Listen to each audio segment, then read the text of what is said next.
Hello everybody. Today we're going to be looking at Angela Carter's Puss-in-Boots from the Bloody Chamber and Other Stories. For this year's students of mine, this is the other story in your POE question. In this video I'm going to give you a brief overview of the plot and context, and then we'll look at characterization, themes, symbols and motifs, and some of the imagery in the story. If you're not one of my students but you've stumbled across this video, I hope you found it helpful. The story is narrated by a flamboyant, quick-witted tomcat named Figaro. He attaches himself to a cash-strapped young bachelor who he helps cheat at cards to swindle people.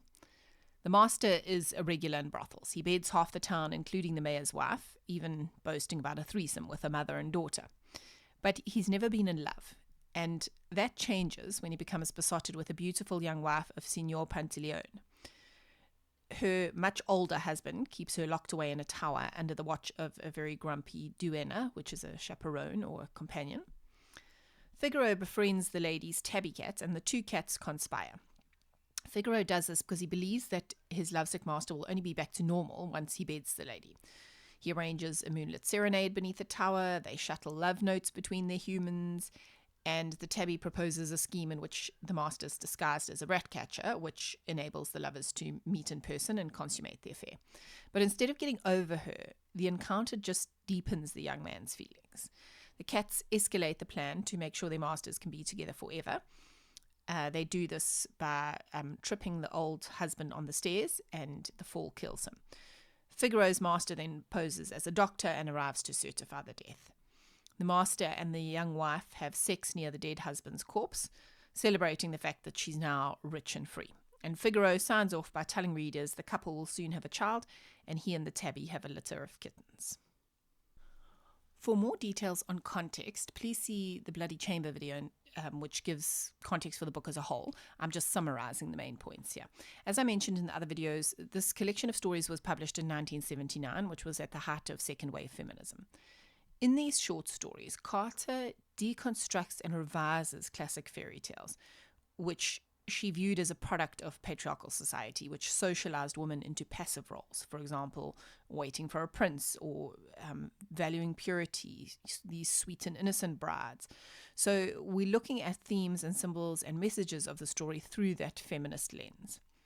In terms of literary context, the story is based on a fairy tale that's been around for centuries in various forms, the most well-known of which is Charles Perrault's 1697 version of Puss in Boots. However, like her other stories, it's a very subversive reimagining of the story that's very different from the original. She also weaves in a lot of intertextuality. She alludes to mythology, religion, art, popular culture. For example, classical mythology surfaces in reference to Diana, the Roman goddess of the hunt, as well as Venus, a Roman goddess of love, Eros, the Greek god of love. There are even subtle biblical allusions, such as the phrase, touch the hem of her garment. There's also a nod to the nursery rhyme, Sing a Song of Sixpence, where it talks about the husband going to his counting house, counting out his money. And there are even references to iconic art, for example, the mention of the Mona Lisa. So the narrator of the story is Figaro, a ginger cat, otherwise known as Puss. Although the themes are serious, it's the most light-hearted of Carter's stories, and that's mostly because, as narrator, Figaro is witty and flamboyant and uses very bawdy humor. He's very confident. His commentary is full of swagger and humor, which helps keep the tone light and a bit lewd. He describes himself as a cat of the world, cosmopolitan, sophisticated. The story is written in the first person from his perspective, but one little amusing thing to note is that whenever he talks about how wonderful he is, he refers to himself in the third person, as if praise is being heaped on him by somebody else. For example, he says, acrobatics, born to them. Puss can perform a back somersault whilst holding aloft a glass of vino in his right paw and never spill a single drop. He's so full of self-confidence and blind to his own faults that the thought doesn't even cross his mind that anybody would think negatively of him. For example, at the beginning of the story, he talks about how he would serenade the town at night, and people would love his singing so much they would throw things at him in appreciation, which is how he got the boots. Figaro is a resourceful cat. He thrives on trickery and theatrical schemes, and he delights in disguises and in his own cleverness. He is the orchestrator of events, along with a tabby, of course. He plays matchmaker and manipulator in order to secure his master's happiness. Now, Puss's master is initially portrayed as a reckless rake. He indulges in gambling, in women, in excess, with very little direction in life. He is a poor young man. Puss steals food from the market for breakfast and helps cheat at cards to make money. Although he's been promiscuous, he's never really fallen in love until he meets the young woman in the tower. This marks a turning point in his character where he transforms from a frivolous libertine into a devoted lover. His willingness to follow Figaro's outrageous plans highlights a few things. Firstly, his dependency on his cat's cunning. Secondly, it also shows their close relationship and the trust he has in Figaro. And finally, it shows his genuine passion for the woman who's finally captured his heart. He would do anything to be with her. So the young wife is locked away by her jealous husband. She's forced to keep hidden under a black veil when she goes to church, which is the only time she's allowed out of the house. She has a duenna, who is a minder, who watches her like a prison guard. Puss refers to her as a princess in a tower who is dragon guarded. Her position initially marks her as a traditional fairy tale damsel in distress, being locked away in a tower from the world. She's also a symbol of repressed desire. We know that her husband's impotent, so in spite of being married, she's still a virgin. But it's important to note that even in this damsel in distress position, Carter resists making her passive. She actively participates in the schemes that bring her and her lover together. In fact, when they finally meet in person and she loses her virginity to him, Puss says, "But who is it that steps towards the other first? Why she?" And goes on to explain how him and the tabby try to drown out the extravagant screeches that break forth from the more passionate young woman as she comes off in fine style.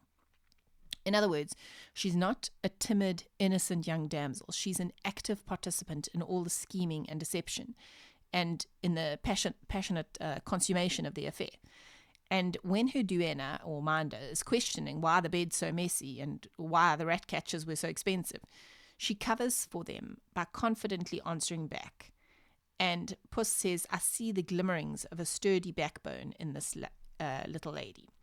The loss of her virginity to Figaro's master becomes central to the story. It's not framed as something shameful, but rather it's a liberating and joyful experience for her. She embodies youthful vitality, desire. She challenges patriarchal control by participating in these deceptions and schemes that eventually allow her to take control of her own destiny. There are three main themes I want to talk about, which are trickery, desire and sexual liberation, and very closely tied to that, the theme of marriage, power, and control. Puss embodies the trickster figure found in folklore. The story is full of trickery in various forms. Puss and his master cheat at cards in the gaming salons. Puss steals food for their survival. More importantly, the lover's affair between the young master and the married lady depends entirely on trickery, on secret meetings, disguises, staged distractions. That playful deceit surrounding their romance transforms what could be considered a moral transgression. I mean, they are having an affair after all. But it transforms it into a humorous form of liberation. It undermines serious patriarchal morality. Both Puss and his master are low on the social ladder, and yet, through cunning rather than status, they outwit the wealthy and powerful. They have absolutely no money to their name. They're relying on trickery and cunning to get what they want. So in this way, Carter makes wit and imagination tools of empowerment and a tool of resistance against rigid hierarchies and power structures. Carter subverts moral expectations by portraying trickery not as a sin, but as a liberating force that exposes the hypocrisy of marriage and wealth. The story shows how easily these things can be manipulated or deceived. Even the elderly husband's death is orchestrated through deceit. And normally, something like a planned murder you would think is evil and bad. But Carter presents it as poetic justice and this humorous incident rather than being framed as moral corruption. And this is a lovely example of how she takes the moral simplicity of good versus evil that we see in traditional fairy tales and completely turns it on its head. She blurs the line and plays with expectations in terms of what is morally acceptable. The story is full of bawdy humour and unashamed sensuality. Innuendo and metaphors for sex are peppered throughout the tale. It's not portrayed as something bad or sinful. The passionate eroticism is infused with humour as well. For example, when the two lovers finally meet in person and consummate the affair, Puss uses quite metaphorical language to describe the event on page 88. He says, "I never saw two fall into it with such an appetite. She falls back on the bed, shows him the target. He displays the dart, scores an instant bullseye. Bravo! Never can that bed have shook with such a storm before." Carter also overturns the passive female stereotype of traditional fairy tales, that damsel in distress trope. As I mentioned earlier, the young wife is not a helpless victim. She's an active participant in her own pleasure and liberation. She engages in the affair by choice, taking control of her body and her desires. She's the one who takes the first step forward. She's the one who Puss comments on making all those extravagant screeches. In fact, she is actually the one who initiates the idea of them meeting in person, because when Figaro is passing the love notes between the two, he comments on page 83, says she, how can she usefully discuss this passion further without a glimpse of his person? She's initiating that contact. This young woman who is trapped in a loveless, stifling marriage claims sexual freedom through her affair. Her affair defies the constraints of marriage and age and social expectation. It's going against everything that is expected of somebody in her position. And by doing so, it positions sexual freedom as a form of resistance to patriarchal control. In other words, her pursuit of passion undermines the power of the older possessive husband, who's a symbol of oppressive, controlling male authority. I also want to point out that it's not only the human characters who engage in sexual activity. The cats mirror their master's love story. At one point, Puss describes how he greets the tabby cat by saying, "I gave her the customary tribute of a few firm thrusts of my striped loins." And we see at the end of the story, their union has produced a litter of kittens. So Carter blurs the boundaries between human and animal, which you could argue suggests that sexual appetite is a primal instinct that unites all creatures. The final theme we're going to look at is marriage, power, and control. The young lady's marriage is rooted in ownership and control, not in emotional intimacy. We see this in the diction that Figaro uses that paints a bleak picture of their marriage, saying, "His flag hangs all the time at half-mast indeed, and jealous as he is impotent." Signor Pantaleone embodies patriarchal authority. He is old and jealous and controlling. This is not a happy marriage. He literally locks his wife away to control her body. She's imprisoned within the home, and the only time she's able to go out is when she goes to mass, and even then she wears a black cloak and a veil. She's constantly guarded and surveilled. That duenna is not there as a companion, but rather as a guard. It's a picture that exposes the restricted roles of women under patriarchal systems. We see that she's treated as a possession and an object. On page 91, she's described as his prized possession. Remember that this is an extremely wealthy man. We know he's a landowner and that he's obsessed with money. He has a certain status or position in society. So by portraying their marriage this way, Carter mocks the facade of respectability that conceals corruption and lust and control within those proper marriages. By doing this, Carter invites readers to question moral and social conventions surrounding marriage, marriages that are in patriarchal systems. It's not that marriage is bad, it's that these types of patriarchal marriages are ones in which women are owned and controlled as if they're possessions and not autonomous beings. There are just 3 symbolic elements I briefly want to look at before we end off with doing a close reading of some of the imagery in the story. The first is the locked house or locked chamber. As I mentioned, Signor Pantaleone keeps his wife locked away. Puss calls her a princess in a tower. The imprisoned woman in patriarchal claustrophobic spaces is a classic Gothic trope. And that locked room is the embodiment of patriarchal control and ownership of women.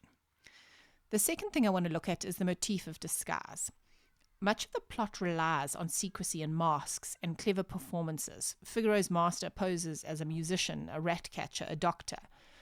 as I mentioned earlier when I was talking about the theme of trickery, deception is not a tool of corruption, but rather subversive resistance to unjust authority, in this case, the jealous, possessive husband. But it goes deeper than that too. It highlights how identity in Carter's world is performative and fluid. In other words, the characters shift roles to navigate restrictive spaces. So he's the same person, but he's playing a specific role in order to access a restricted space, which suggests that things like social class and even morality are social constructs rather than fixed truths. And that is a whole topic on its own, so I won't go into any more detail there. The final symbolic element is blood on the sheets. When Figaro's master poses as a rat catcher and they finally get to meet in person and consummate this affair, we're told there's blood on the sheets afterwards. In this story, this is a double-edged symbol. Traditionally, it's a marker of virginity and the start of life with her husband as a pure bride. But Carter frames it in bawdy comedy. She makes it less about purity, even though the young wife is a virgin, and more about primal instinct and sexual gratification. In Gothic literature, blood is often a marker of violence or death, horror, the grotesque. But Carter subverts all of these expectations. Here, blood is a marker not of purity or of death and decay, but it's a marker of vitality, of erotic gratification and sexual liberation. To end off, I quickly want to look more closely at some of the diction and imagery in the story. The first quote is when the tabby cat is telling Puss about Signor Pantaleone's treatment of his young wife. On page 91 it says, "He palpitates her hide and slaps her flanks. What a good bargain." It also refers to her as his prized possession. Now, those words, hide and flanks, are words we associate with animals. It makes her sound like she's a cow. We're outright told she's a possession of his. This idea of her as an object that belongs to him is just reinforced when Signor Pantaleone says, "What a bargain." A bargain is what you get when you purchase something. It suggests that she's owned by him. Now, I want you to contrast that with the imagery we get when Puss is talking about his master's obsession with the young lady. When they go to Mass, so his master can catch a glimpse of her, Puss says, "She is the divinity he's come to worship." Later on, he refers to her as his angel, his good angel who will lead him from perdition, and the goddess.